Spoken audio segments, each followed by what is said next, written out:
estimado señor Alejandro, ¿cómo está usted en esta segundo episodio de la quinta temporada de Narramesta?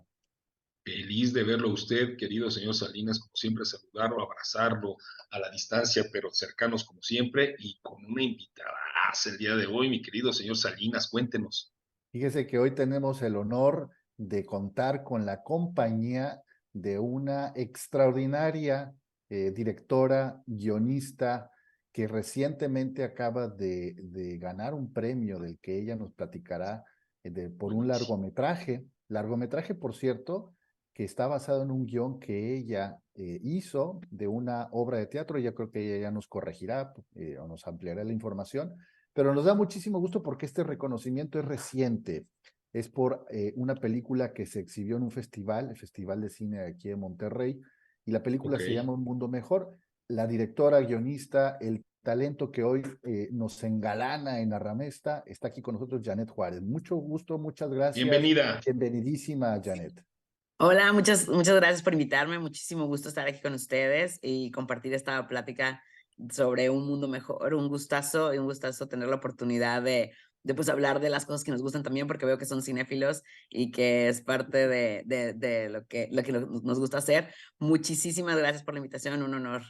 No, hombre, al contrario, Janet. Oye, para empezar, nos gustaría muchísimo, aunque ya hicimos una introducción evidentemente muy injusta, que nos platicaras un poco de dónde nace esta cineasta mexicana talentosa que está ya ganando premios y que seguramente tiene un porvenir muy promisorio. Platícanos un poco de ti, Janet. Claro, pues mira, muchas gracias. Yo soy Janet Juárez, yo soy originaria de Monterrey. Nací y crecí en Monterrey y he vivido aquí casi toda mi vida. En algún momento me fui a estudiar a España, durante 3 años estuve viviendo en España. Estudié la maestría de guión de ficción para cine y televisión. Soy ex-UDEM porque también estudié en la Universidad de Monterrey y estudié la carrera de comunicación en la UDEM, pero bueno, desde prepa. Soy ex-UDEM de prepa, carrera, y ahorita doy clases en la UDEM. Soy maestra en la carrera de cine de la UDEM, que es así como, yo siempre digo que es como la nave nodriza, ¿no? Que nos llama. Entonces me fui y regresé.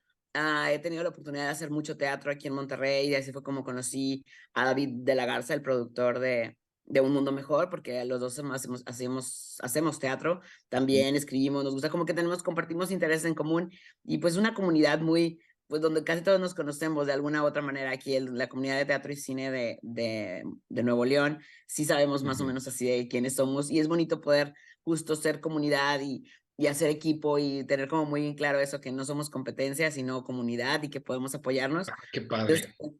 pues así la llevo desde hace muchos años. Yo empecé, mi primer obra de teatro fue Postdata, no te suicides. Ujú. La escribí, es una comedia romántica que escribí para teatro, la escribí en el 2009 y luego ganó el premio de literatura de Nuevo León y Ok. después de ahí se abrieron muchas puertas, o sea, de ahí yo considero que mi carrera empezó a partir así como de finales, o sea, desde el 2009-2010, ya oficialmente, porque ya había hecho mucho teatro con el maestro Hernán Galindo por la UDEM y ya había hecho mucho teatro, pero justo ahí yo siento que ya me publicaron, ya tuve un texto mío que se dio a conocer, entonces a partir de ahí empecé a seguir con mucho teatro y con muchas ganas de hacer cine. De hecho, justo el segundo proyecto con el que hice fue Un Mundo Mejor.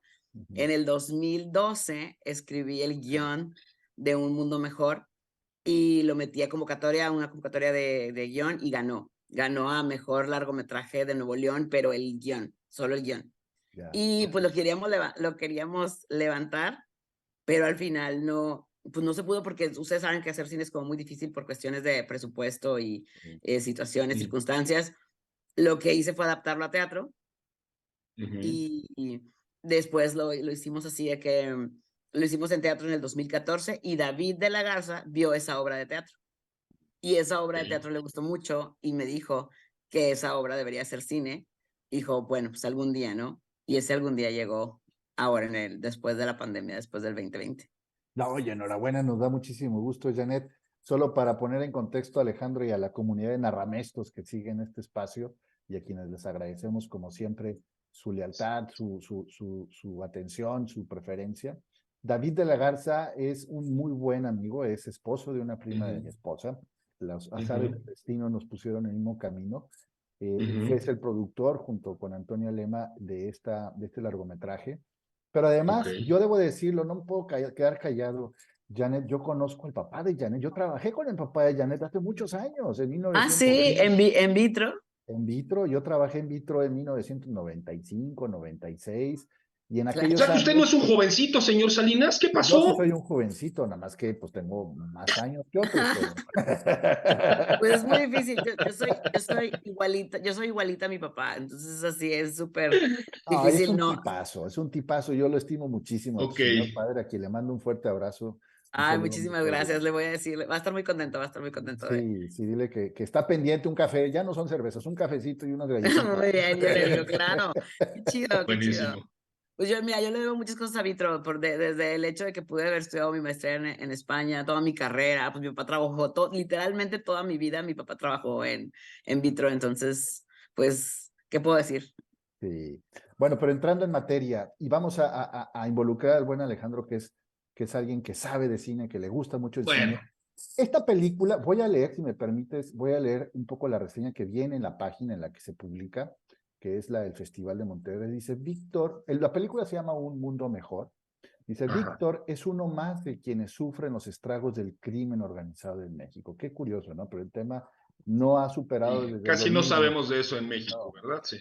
Obligado a vivir fuera del país tras un suceso, se aferra al autoencierro y la monotonía. Su mundo seguro entra en crisis con la intrusión de su vecino Santiago, un niño de 7 años quien le mostrará que cuando todo parece perdido, la esperanza de un mundo mejor es lo que nos mantiene a flote. Ese es como el planteamiento de una película muy entrañable, de actuaciones, en mi opinión, extraordinarias de ambos. Ahí los tengo atrás de mí, del muchachito, Ok, del niño y del actor. ajá. ¿De dónde nace esta historia, mi estimada Janet? ¿Cómo fue que se te ocurrió? Porque estamos hablando de que este guión es de los 2010, 12, Del 13. 2012 más o menos, fue cuando En aquella época estaba el crimen organizado estaba a peor momento, en ¿verdad?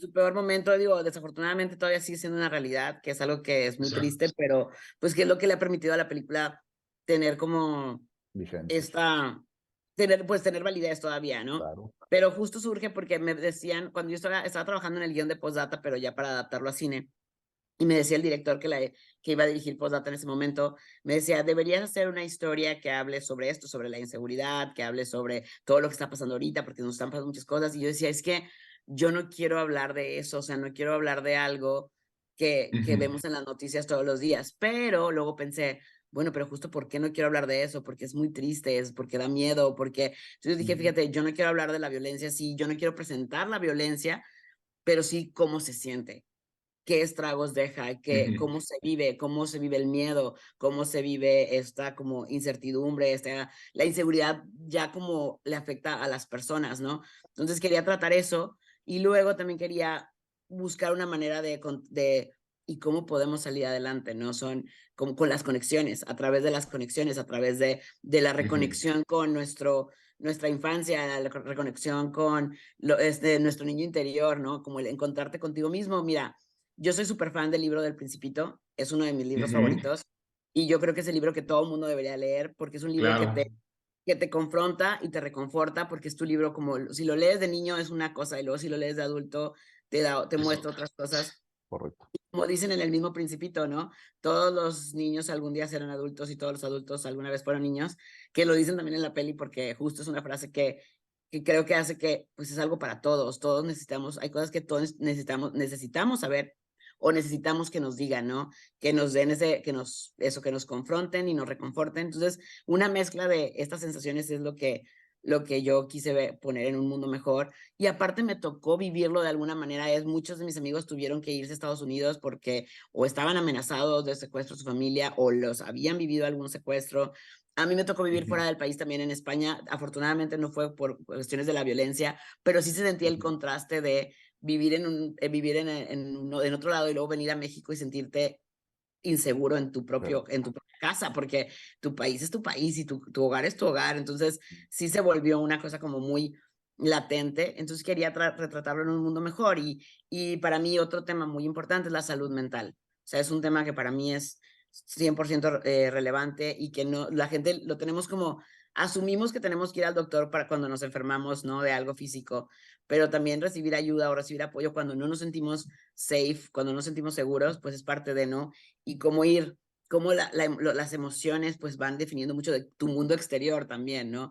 Entonces, era muy importante para mí retratar todo esto. Oye, Janet, vivimos, entiendo, y esto es extraordinario, el tema de la vigencia, 2012, 2023, de que se realice el guión a que se lleva al cine. Han sido 10, 11 años, si lo vemos desde esta perspectiva, pues de una vorágine de cambios sumamente importantes e interesantes desde la perspectiva tanto de la industria del cine, de la industria mediática, es decir, el imperio hoy día de los streamings, ¿sí? Vaya, por un lado, ¿sí? En cuanto al tema, al asunto del sector, pero también desde luego lo que genera el mundo y sus cambios de 2012 a 2023, dicho sea de paso, y lo sabemos todos, la pandemia, la intensificación del crimen organizado, en el caso específico de la película, en fin, es una década que si queremos buscarle, vaya, encontramos por 20 lados una serie de aristas importantes.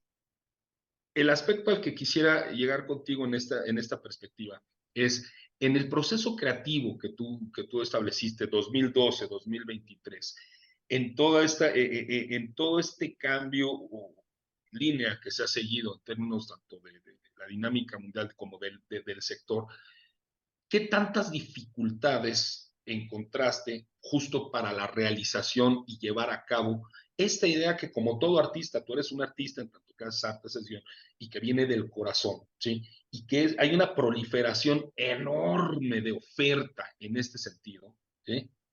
¿Qué dificultades encontraste? Ya no digamos hacia afuera, sino desde ti misma, ¿sí? De la historia que te contabas o de la historia que tú suponías como autora de esto, para decir, mi proyecto puede y debe, o en todo caso, voy a hacer todo porque llegue a conocerse. ¿Cómo fue tu proceso en este tiempo para poderlo ver ya materializado en la pantalla grande? Bueno, primero, la verdad, primero es el take o es como muy ingenuo, ¿no? Tú escribes y dices, esto lo voy a hacer porque lo voy a hacer y va a salir porque va a salir. Sí, claro. Sí, sí. Un segundo. Perdón.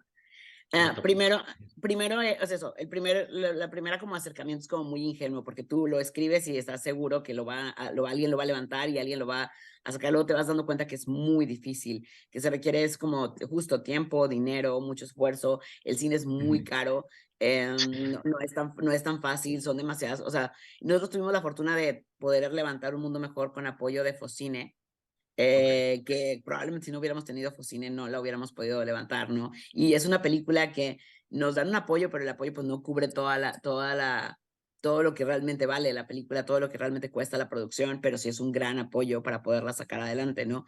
Pero al principio tú la escribes y piensas que ya va a estar, ¿no? Y luego cuando te vas dando cuenta que no, lo primero que hice, bueno, ¿cómo sí, no? ¿Cómo sí puedo sacarla? Bueno, no tengo el dinero o la producción para hacerla en cine, pero tengo a estos dos actores que son muy buenos en ese momento, que tenía el cast de aquella época. Dije, tengo el recurso de hacerla para teatro. Puedo hacerla en teatro, entonces te adaptas. Dices, ok, adapto la obra, pero eso significa adaptarte tú y adaptarte a las herramientas que tienes en ese momento y a los recursos con los que cuentas en ese momento. Sale en teatro y veo la respuesta del público y a mí me ayudó mucho justo a darle otra tridimensionalidad a los personajes, a como prepararme más y yo misma ir creciendo y irme dando cuenta de varias cosas, pues le da perspectiva a tu historia y va cambiando de qué pensabas cuando le escribiste en un primer inicio y luego cómo va cambiando. Siempre se mantuvo la idea de que fuera esta historia bonita, o con estos matices de feel good movie, pero con una intensidad en las emociones de los personajes, con una seriedad en sus temáticas, ¿no? Entonces siempre se mantuvo eso, pero la fui puliendo las capas gracias a la perspectiva del tiempo.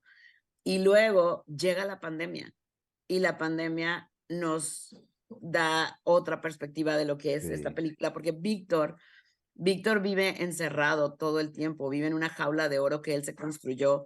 De hecho, en el guión original había una línea que decía, cuando está en terapia. Él está en terapia y está en una terapia a través de un Zoom o a través de una... De hecho, no era Zoom, en la historia original está en un Skype, está hablando por Sí, pues Skype sí, Ok. con su, Sí, con su sí, el terapeuta antecedente.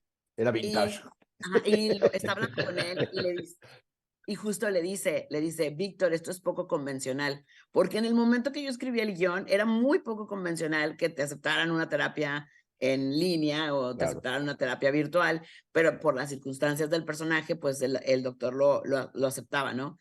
Pasa la pandemia y todo empieza a tener otro sentido. El miedo cobra otro sentido porque la pandemia nos hizo enfrentarnos al miedo, nos hizo enfrentarnos a la desconexión, a lo que qué significaría estar desconectados y no poder estar con las personas que quieres, porque no tienes opción, estás obligado a estar encerrado y aunque es tu casa y aunque puedas tener todas las comodidades del mundo, pues estás atrapado, ¿no?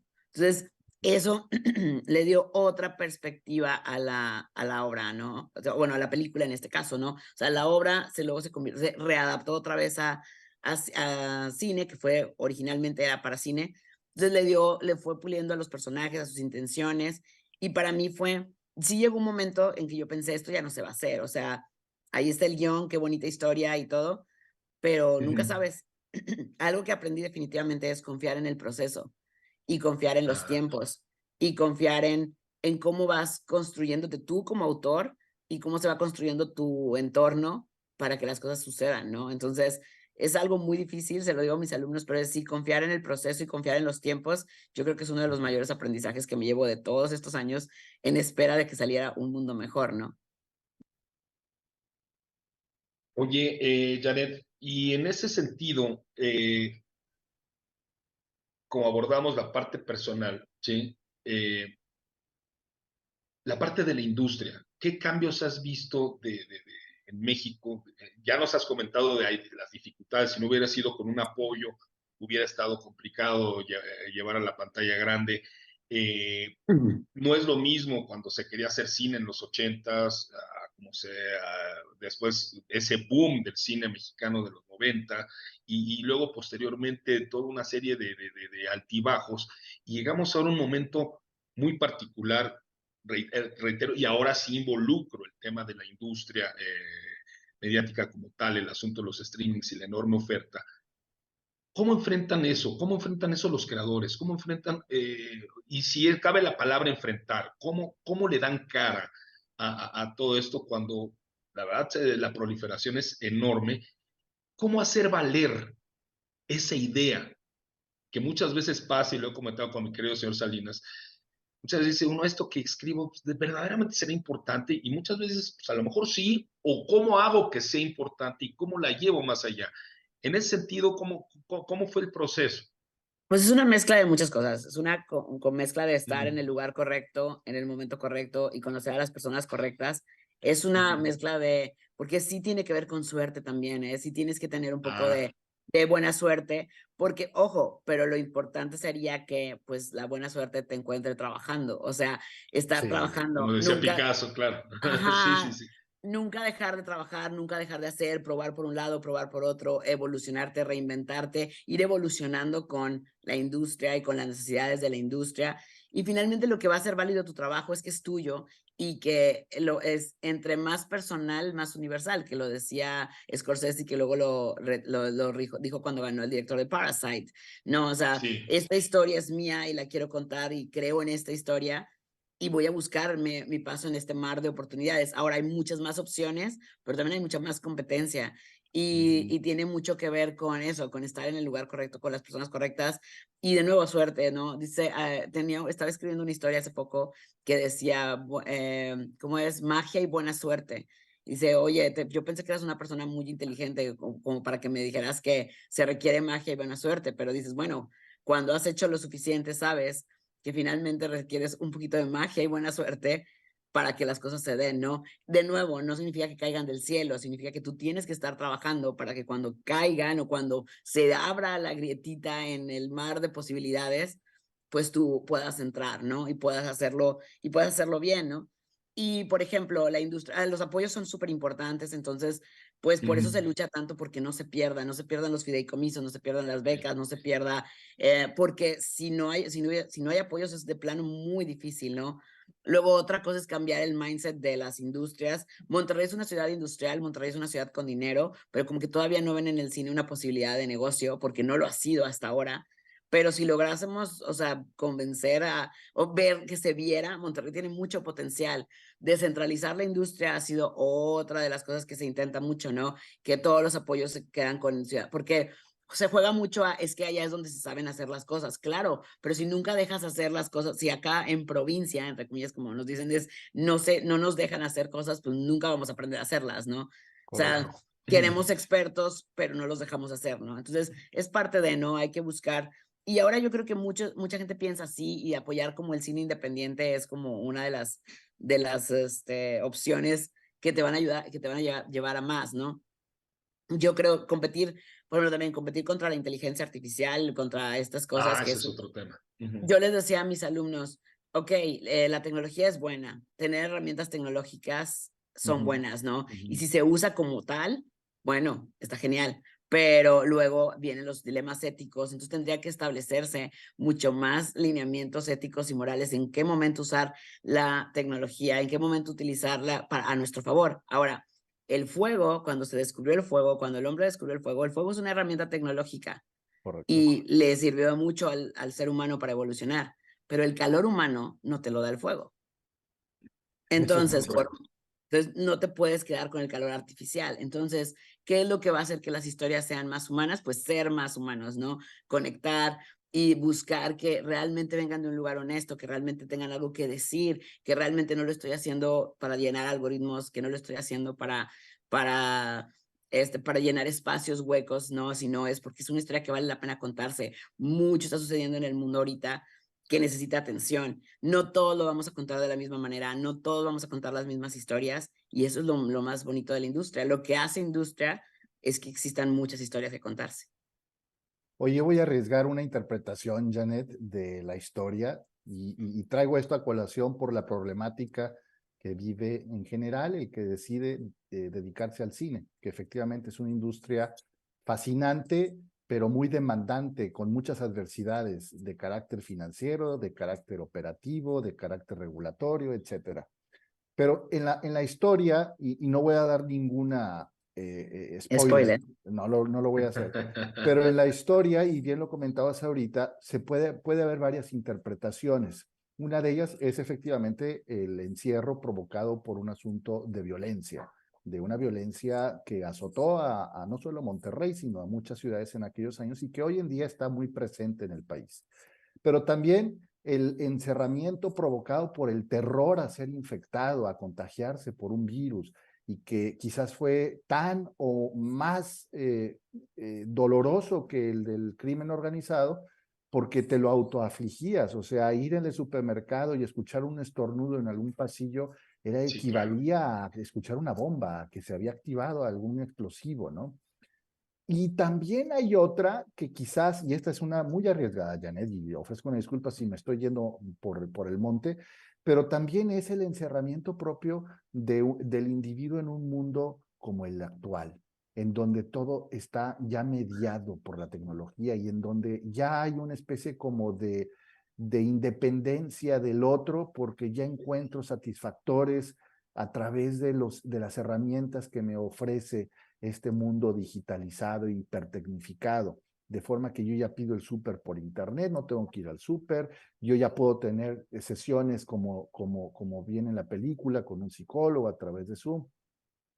Todo esto lo traigo un poco a colación en términos de la posible interpretación que esto pueda generar, que es una película fascinante, para ahora plantearte a ti el mundo del cine como un punto de vista crítico social, ¿qué rol juega hoy en día en función de lo que representa la simulación que la inteligencia artificial puede crear, en función de lo que las animaciones en general ya pueden cubrir sin necesidad de que haya actores reales o haya ese material silvestre, ese material hecho de carne y hueso? ¿Cómo le hace hoy un día un cineasta a partir de todo ese contexto en donde pareciera que están quedando en el olvido los esfuerzos artesanales que desde siempre se ha pensado, ¿no? Cuando hay una nueva tecnología, cuando emerge alguna novedad, una innovación,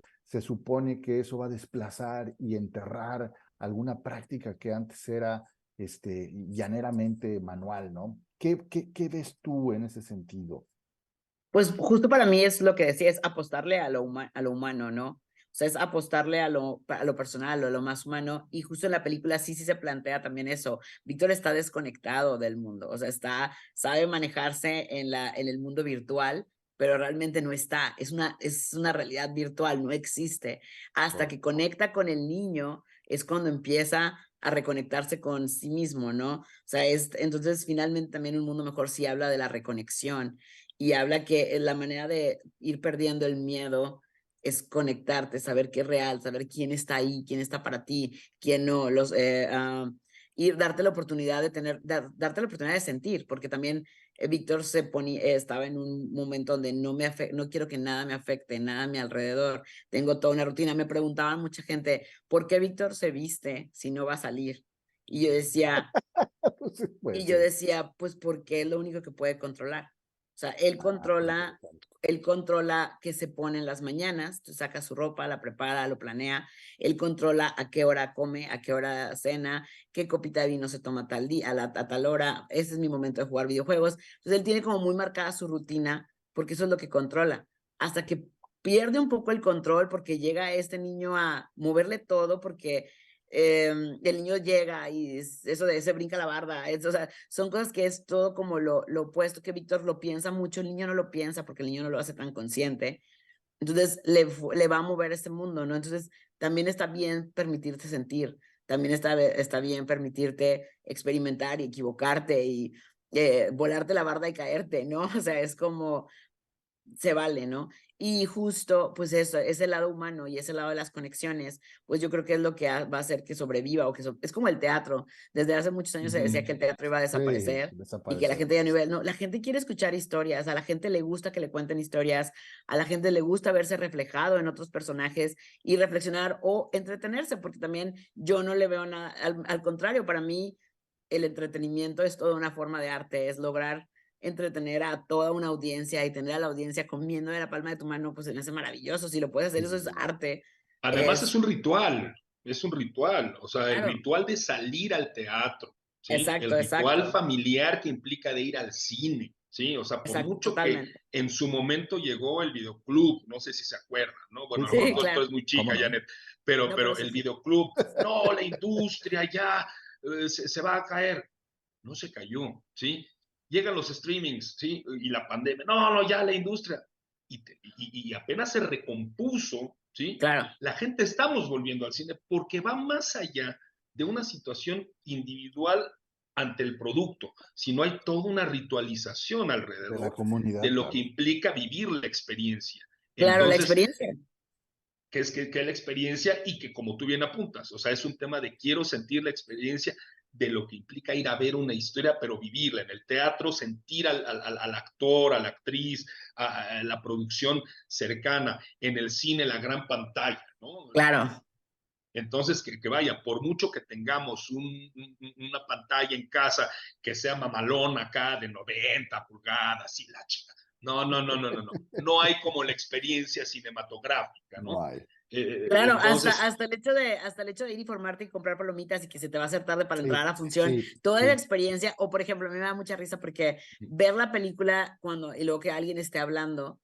Pero esas son las cosas que hacen es o la disfruto o la odio, pero entonces la quiero volver a ver, pero que ya nadie me moleste. Ah, bueno, entonces pero la experiencia humana totalmente. es lo que le da el sabor a las historias, ¿no? Oye, Y en ese sentido, adelante, perdón, querido señor nada Salinas. más esta preguntita, porque la figura del niño y lo que acabas de explicar, Janet, me parece muy sugerente. En un mundo tan programado, en un mundo que busca distanciarnos de unos de otros y solventar las necesidades de socializar a través de herramientas digitales, yo me conecto con comunidades ad hoc a mis intereses, no importa que estén en Argentina o en China. La figura del niño es como esa figura anárquica, pero a la vez inocente, pero a la vez irreverente. O sea, hay algo de caos saludable en ello, ¿no? Sí. ¿Qué reflexión nos puedes ofrecer respecto a esa figura del niño en torno no solo a la historia que cuenta la película, sino quizás, y me voy a arriesgar un poco, a que el hecho de que el cine sobrevive como porque justamente le da cabida y defensa a esa experiencia de llegar a un salón, que un niño llega a una sala oscura y se apaguen las luces y de pronto aparezca en la pantalla la imagen gigante. O sea, está retornándonos a esa Claro. experiencia primigenia, ¿no? Claro, yo creo que casi todos nos acordamos de la primera película que vimos en el cine o de la película que más impactó. Por ejemplo, yo vi en el cine, Totalmente. yo vi en el cine Jurassic Park y para mí ha sido una de las Impresionante. mejores experiencias que he Experiencia. vivido. Y de hecho la vi muchísimas veces en el cine, digo, he visto mucho, yo veo las películas muchas veces, pero Jurassic Park para mí verla en el cine, entonces luego también la posibilidad, por ejemplo, cuando la reestrenan y que puedes invitar bueno, a mis sobrinos, en mi caso, para mí mis sobrinos son algo muy importante que justo cuando la escribí no tenía sobrinos. Cuando ahora que la estuve reescribiendo y que íbamos a grabar, y me tocó que mis sobrinos viven en España, pero me tocó que cuando grabamos la película del 2021 estaban aquí, y yo me acuerdo que yo llegaba después de 12 horas de rodaje, muerta de cansancio, cansadísima, y mis sobrinos me decían, vamos a ver Los Simpson. Y, y es como, Seriesota, ¿eh? Esa es una super serie, ¿no? sí, No, sí, bueno, sí. Entonces, de es que, radical en la cultura pop. Sí. y era así como, ok, vamos a comer pizza y ver Los Simpson, y ellos no estaban pensando, no lo hacían como en una manera consciente de, ay, vamos a animar a Janet y a Natalia que vienen de 12 horas de rodaje, no, era como son niños que querían ver la tele y convivir, ¿no? Es como que me ayudó mucho a sentirme, como sentir ese respiro para mí, porque los niños, hay una frase en la peli que donde le dice, mi papá me dijo una vez que si todos tienen miedo todo el tiempo, todo se hace gris. Y le dice, mi color favorito es el rojo. O sea, él no lo está pensando como una lección, no te está dando Sí, una exacto. lección. Sí, Tienes sí, que sí. estar así. Sino él lo piensa, no, yo así lo vivo, yo así lo pienso, ¿no? Oye, Janet, Entonces, sí, perdón, no, adelante, concluye, disculpe. no. Y en ese sentido, yo quisiera extraerme un poco hacia esta parte en la que hablamos precisamente del cine en distintas etapas y tú como realizadora, ¿sí? Observas en un cúmulo de expresiones y también desde luego de narrativas, pero básicamente de la industria y también del impacto en lo social. ¿A qué me refiero o a qué quiero llegar? Últimamente se ha generado toda una narrativa y también una discusión en torno a cómo ciertas, lo voy a decir, piezas artísticas, obras de arte dentro del cine, pienso por ejemplo el caso Casablanca o qué sé yo, han sido atacadas por configurar algo que hoy día es criticable, ¿no? Entre que Ujú. la misoginia, entre que todo este asunto, por ejemplo, ahora, ¿no? El tema de que la sirenita con determinadas características, ¿no? Raciales, etcétera, más allá de filias y fobias, ¿sí?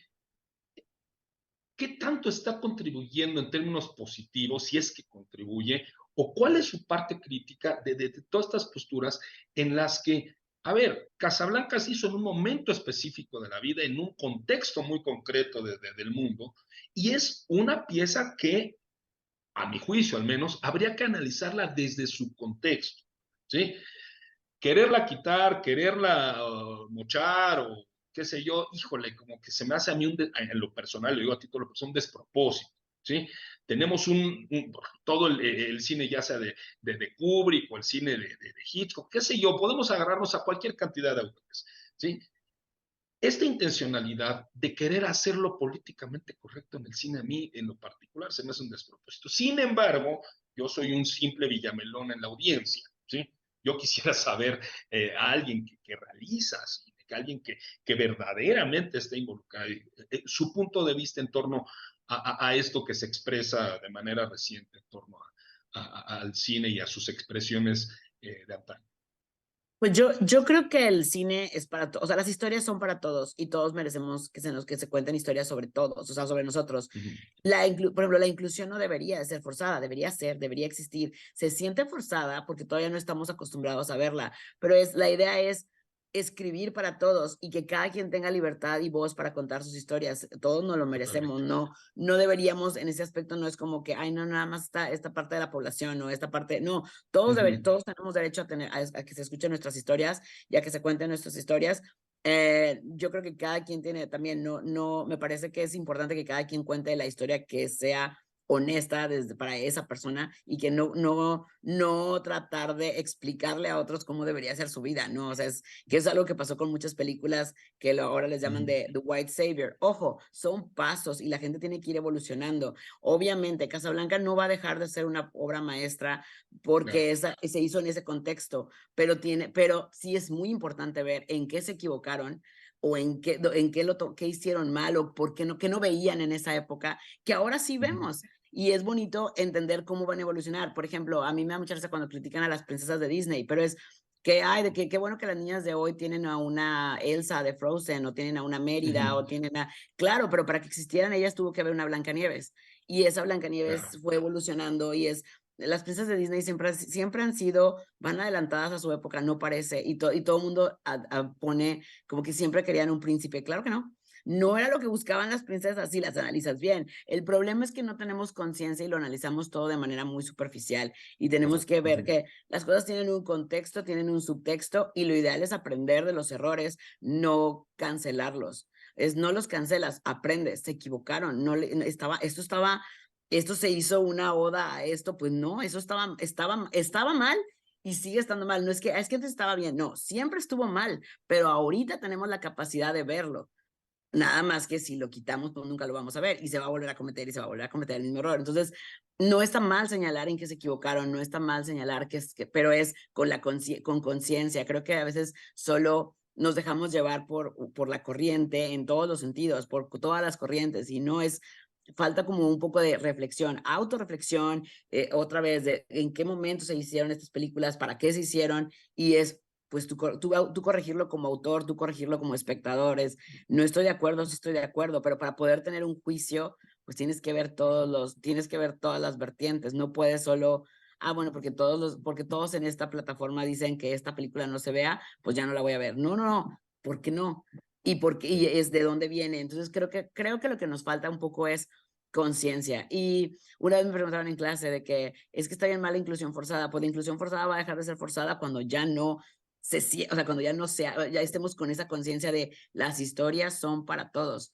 Y si se cuentan las historias con honestidad, no debería sentirse forzado. El problema es los estudios, muchas veces lo que les decía, tratan de hacer las cosas, lo tratan de hacer por algoritmo, lo tratan de hacer por parchando, ¿no? Los parches no sirven, tienes que irte desde adentro, ¿no? No es parchar, es reconstruir.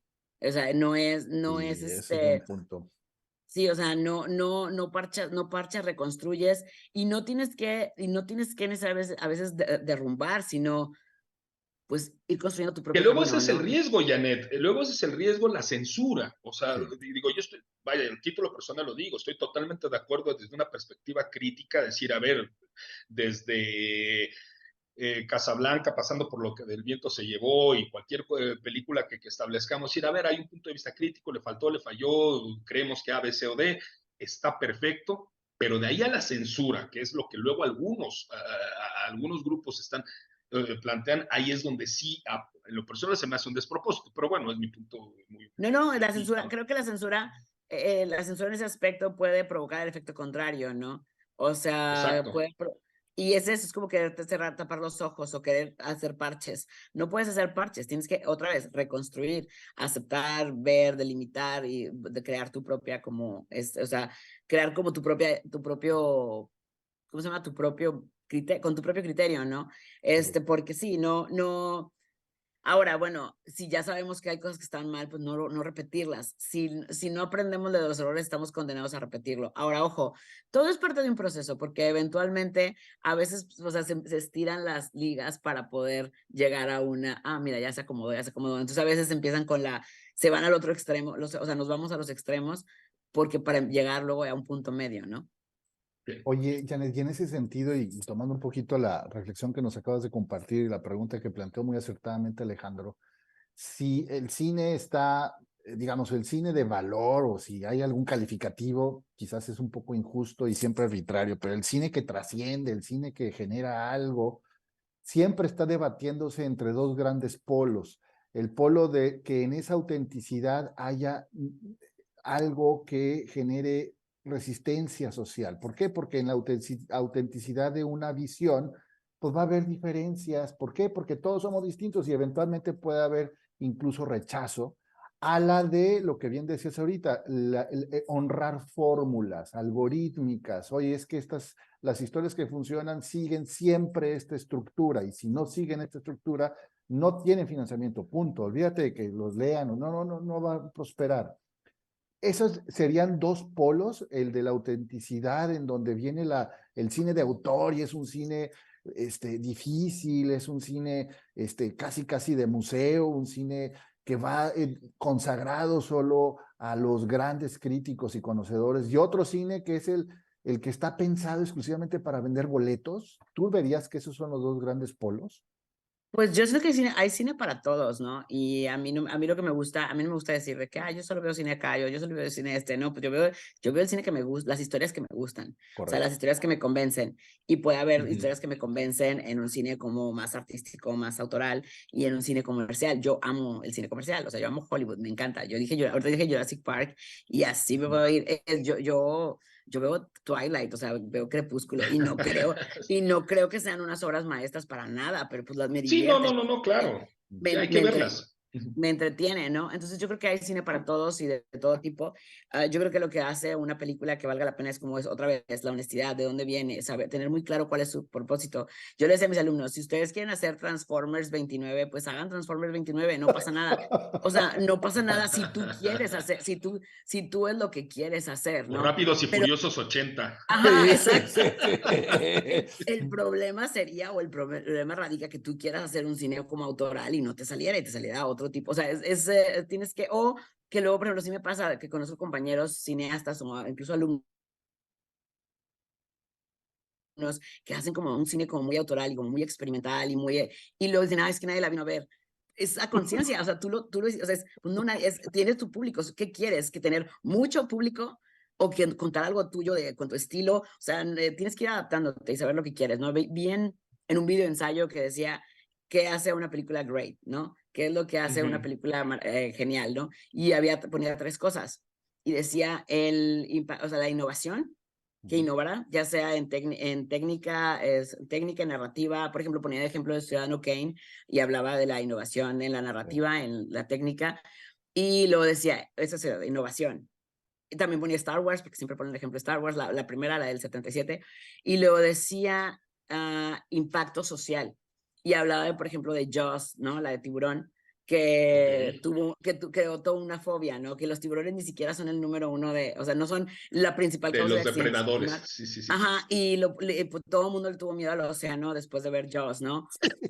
Ponía de ejemplo Fight Club, que Fight Club Claro, el club de la pelea, sí, claro. aumentaron el número de clubs de pelea en Estados Unidos, que digo, es un mensaje opuesto a lo que dice la película, pero bueno, tuvo un impacto social. Y luego parece que el tercero y el más importante es el impacto personal, el impacto que tiene a nivel emocional y la conexión que tiene la audiencia con lo que está viendo. Entonces, pues tú puedes tener una película técnicamente perfecta y una masterpiece técnica, pero si no está hecha sin el corazón, no va a conectar con la audiencia, o va a conectar con algunos de la audiencia, ¿no? Entonces, con algunos, claro. En este caso no importa tanto el qué tipo de cine hagas, sino de dónde viene ese tipo de cine que estás haciendo, de dónde sale tu historia y cuál es tu propósito. Y pues si tienes eso muy claro, hay mucho campo para todos, las historias son para todos. O sea, lo que menos hay que propiciar es que haya que cancelar iniciativas, cancelar ideas, o sea, es lo peor. Y sujetar cualquiera que sea la expresión del cine a un estilo, a una estructura, a una escuela, pues es como decirle, sé, pero no seas libre, sé, pero no seas como tú eres, sé como alguien más, sé cómo se te instruye, ¿verdad? Puedes hacer una historia. Mira, yo doy clases de cine, entonces sería como muy incongruente decir que no hay estructuras a seguir, ¿no? Pero ahí va, es como la cocina, ¿no? tú puedes hacer, les puedo dar a ustedes dos, a cada uno, una receta de un brownie y no van a hacer el mismo brownie. Sí, claro. No, O déjalo, le va a sea, quedar bien, a mí no. también ponía, acá los regios ponía la carne asada. Ah, Todos, ya ni siquiera sigues la receta, porque ya sabes cómo hacer carne asada. Y a cada quien tiene su estilo, cada quien tiene sus formas y a cada quien le sale de una manera. Entonces, tú le pones tu toque personal, aunque básicamente es lo mismo. Pones carbón y pones la carne asada y luego se la come, ¿no? Entonces es así como fine, pero todo el ritual de que cada quien tiene, pues es lo que le da el por qué voy a invitar gente a mi casa a una carne asada. ¿Qué significa? Entonces es lo mismo, yo les puedo dar la misma receta a todo el mundo, pero pues cada quien le tiene que poner su toque personal y eso es lo que le va a hacer diferente, que volvemos a lo mismo. ¿Con qué vamos a competir con la inteligencia artificial? Pues con la humanidad, siendo más humanos, conectando, siendo honestos. Esa es para mí la respuesta. Y vaya, Janet, para ir perfilando el cierre, yo quisiéramos conocer de ti un poco la parte desde una perspectiva crítica. ¿Cómo combatir, o sea, y en tu opinión, bueno, más que combatir, cómo hacer contrapeso en todo caso, ¿sí? A esto que mencionaste a mitad de la plática, que me parece crucial desde la perspectiva de los creadores, desde el ámbito de quienes hacen cine, en términos de regiones. Dicen, a ver, no es que Monterrey, por mucho que sea Nuevo León una ciudad industrial, como que todavía no hay esa confianza. Todo está centralizado, entre comillas, en la Ciudad de México, pero si nos ponemos a ver, y tú como maestra seguramente lo sabes, o sea, hay expresiones en distintos lados, al menos de México, en los cuales, vaya, hay un potencial enorme, pero algo ocurre, ¿sí? Y mucho puede explicarlo precisamente ese centralismo. Sin embargo, en tu opinión, ¿qué tendría que pasar o qué narrativa o qué chip habría que cambiar en términos socioculturales para que este impulso creador, en este caso concreto del cine, pueda tener una expansión que merezca lo que realmente y el talento que sabemos que existe, ¿no? O sea, vaya, el cine en México con mucho y que se le agradece a González Iñárritu, a Guillermo del Toro y a Cuarón, vaya, el posicionamiento de México en esas escalas. Yo puedo, digo, sin tener la evidencia, no tengo pruebas, pero tampoco tengo dudas de que hay un talento extraordinario a la par y quizá muy probablemente más allá de esta triada extraordinaria que hay en México. ¿Qué habría que modificar desde tu punto de vista, desde la perspectiva sociocultural, para esa emancipación del cine como arte y del cine comercial o del que sea? Pues es cambiar de mentalidad y abrir, o sea, abrir la mente a las oportunidades y cuando tú eres de los que están de fuera, pues levantar la mano y mantener la mano levantada mientras sigues trabajando y es abrirte puertas, buscar caminos, evolucionar con la industria, pero por ejemplo es eso, es querer hacer, de parte de los que estamos fuera esta centralización del cine, pues es buscar las oportunidades y buscar esas grietitas que a veces hay, y es eso, levantar la mano, yo tengo una película, yo quiero hacerlo, y no dejar de trabajar. Y pues siempre buscar también que hay gente que está dispuesta a ver que tiene la mano levantada, hay gente que no, pero hay gente que sí, entonces es como un poco una mezcla de las dos, ¿no? Y pues tú hacer lo que quieres que hagan por otros, o sea, a mí me pasa si yo tengo la oportunidad de darle, o sea, si yo tengo la oportunidad de darle una oportunidad a alguien de trabajar, lo voy a hacer. Venga. O sea, entonces creo que para mí es tratar también eso de ser congruente, ¿no? O sea, es como yo quisiera que me abrieran puertas, entonces yo no se las voy a cerrar a otros. Yo no voy a competir por algo que sé que no es competencia, sino que funciona más si somos comunidad. Entonces yo creo que es eso, la congruencia, la mente abierta, el trabajo, aprovechar las oportunidades, dejar un poquito el ego a un lado, porque el ego es como una cosa que no nos ayuda mucho a avanzar. Dios, sí, sí, sí, sí. Y es como muy curioso tener esta parte donde tienes que tener los pantalones suficientes para tener tu voz y hacerte escuchar, pero la humildad necesaria para saber cuándo tienes que escuchar lo que te están diciendo los demás, ¿no? Y cómo avanzar. Entonces, son muchas cosas, pero sí se puede, o sea, sí se puede. Yo creo que la clave es eso, trabajar y que la suerte nos encuentre trabajando. Es que ¿sabe qué? ¿Por qué, señor Salinas, pongo esto sobre la mesa? Porque esto que nos responde Janet, me parece que es una postura, vaya, legítima, honesta, intelectualmente y personalmente, pero que a veces tengo la duda de que en el siguiente sentido, ¿sí? si bien es un acto guerrero, esto que comenta Janet, es decir, levanta la mano y ahora sí que vaya, como cuchillo de pala, tú chinga, tú chinga, tú chinga, y en una de esas pega, ¿sí? ¿Sí? ¿Sí? O sea, ¿por qué del otro lado no? O sea, digo, qué bueno, ahora sí que a eso nos orilla, entre comillas, el sistema está jode, para que nos hagan caso, pero también me parece que hay una responsabilidad, o habría, o debería de haber una suerte de responsabilidad en no sé quién, para decir, a ver, ¿sí? O sea, esto, sabemos que sí es negocio. Dos, hay talento. Tres, ¿cómo lo apoyamos? O sea, y todavía hay esa situación. Por eso lo plantaba, pero bueno, querido señor Salinas, Si es de alguien, usted si el alguien, micrófono. si alguien nos está escuchando que pueda darle la oportunidad, dar al talento, pues que lo haga. O sea, Créeme que lo vamos a difundir, por esa es la intención, mi querida Janet, Sí. esta tu pobre pero honrada casa, ¿sí?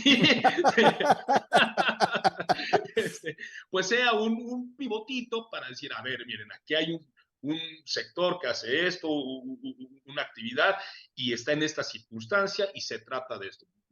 De ahí va Ana Ramesta, estimada Janet. Adelante, mi querido señor Salinas. No, bueno, yo francamente estoy muy, muy agradecido de haber tenido con nosotros en este episodio a Janet, de haber conocido el testimonio no solo de su experiencia con esta película que ganó un premio aquí en Monterrey, Festival de Cine de Además, Monterrey, sino además de conocer su visión, su interpretación acerca de lo que es dedicarse a esta actividad, a este arte, a esta ciencia y también a su interpretación acerca de muchas cosas que vimos durante este episodio que tienen que ver con la vida en general, decisiones que tienen que ver con cómo abrirse camino, cómo enfrentar adversidades, cómo ser una persona defensora de lo que uno quiere, de los propósitos que uno haya identificado. Ya para cerrar, salvo lo que quiera añadir mi estimadísimo señor Alejandro, Janet, bueno. ¿cuándo, dónde se estrena o se va a exhibir la película en otras ciudades, sabiendo que ya no solo se estrenó aquí en Monterrey, sino que obtuvo un premio? ¿Qué sigue? ¿Qué planes tienes? pues justo esperamos para el próximo año poder ya dar como el anuncio oficial, pero estamos en ese proceso de negociación con las distribuidoras, que otra vez es otro paso muy difícil, sobre todo Sí. cuando eres una película Sí. de verdad independiente, donde no tenemos ningún estudio que nos respalde, pero se puede y estamos trabajando, estamos muy orgullosos de lo que logró la película en el Festival Internacional de Cine de Monterrey, que de ahí ha habido muchas puertas que se nos han abierto y nos han buscado, entonces esperemos que siga por ese mismo camino y que para el próximo año ya sea algo que les pueda gritar a los cuatro vientos y poder platicar con ustedes de nuevo si me invitan, Genial, Con sí, gusto, claro. con todo gusto. para que la película ya, ya con la noticia de en dónde la pueden ver la película. Buenísimo, buenísimo. Pues de Un antemano, mundo muchas mejor, felicidades. un Un mundo mundo mejor. mejor. Hay que estar atentos, mi estimado Alejandro, mi estimada comunidad de Así es. Narranestos. Muchas, pero muchísimas gracias, Janet. Muchas Gracias por haber venido. Este espacio a partir de hoy en adelante es tuyo. Cuando quieras, Muchísimas gracias. aquí tienes abiertas estas digitales puertas al mundo de la narrativa y al mundo de la conversación. Muchísimas gracias. Muchísimas gracias, un gustazo platicar con ustedes y que sea la primera de muchas. Sí, así Que será. así sea, estimada Irene. Muchísimas gracias, querida comunidad. Pues vámonos, querido señor Salinas, que ya nos vieron Y nos y van que a vamos a seguir viendo. invitar y nos van a seguir viendo, como bien dice usted, y que vean un mundo mejor, mi querido señor Salinas. Correcto. Muchas gracias, mi estimado señor Alejandro. Y nos mantenemos en comunicación. Acuérdense, los pequeños cambios hacen un mundo de diferencia, ¿eh? Hay que mantenerlo Eso está. presente. ¿Mm? Vámonos, querido señor César Eguidobro. Gracias por su atención, su producción, su siempre mano milagrosa para poder producir este espacio narramestiano. Gracias. Hasta entonces.